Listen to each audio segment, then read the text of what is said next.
Bannakibiina ki National Resistance Movement okuva nga bano bakulembeze okuva mu ggombolola y'e Lubaga balaze obwennyamivu olw'enjawukana okweyongera naddala mu bavubuka nga kino kitadde ekibiina kyabwe mu lusuubuka. Tubirabe nabyo.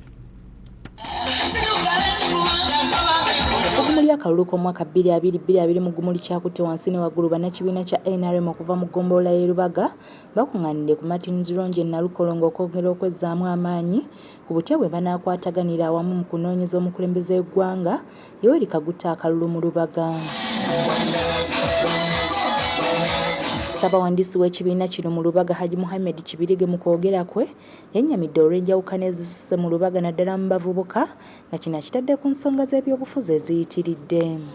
Ku mbeera tino tetukwatagana onayagala oli oluusi n'akamyufu kano kale katuyuzaayuzaamu nnyo naye twasalidde amagezi tuanza okwepositioninga mpola mpola era kyendowooza tujja kuba n'obwanguzi this time around. Haji Muhammad era niwagumiza bannalubaga bonna nga bwe bagenda okulaba nga bawoyawoya abavubuka bonna okulaba nga babeera bumu. Naye President yabayita nga lafudde nti oluwa NRM oluwaki buli division kufe mu Lubaga ebeera district naye buli division mu local government n'agikwatira obukadde 5 mukyo n'ayongeramu amaanyi President w'eggwanga ate nga national chairman waffe Moses Byaluhanga ngo nemuyi w'amagezi ku nsonga z'ebyobufuzi mu yafeesi w'omukulembeze w'eggwanga ku nsonga z'enjawukana eziri mu Lubaga abasabye balekera okubagana empawa wabula abeere bumu.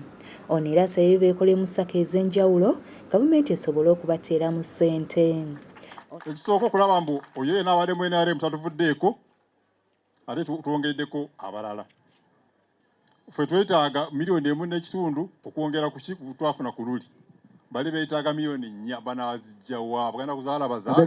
Kyali ssentebe w'ekibiina kino mu Lubaga Abdallah Kitatu olw'okubanga yasibwa bano bagambye nti tekyabaza mabega era nga beekolamu omulimu okulaba nga batwala ekibiina kyabwe kino mu maaso. Singa amaanyi gaatuggwa nti bakwata Abdallah Kitatu twandibadde essaawa eno tetutuuzizza abantu bano 3,000 kubeera nga bali wano. Ffe mu NRM mwe tuli abasajja ab'amaanyi kubanga kitwale ntino nze ndi General Secretary wa district manyi tu role chairman yali azanya nze nga njizibikira mpola.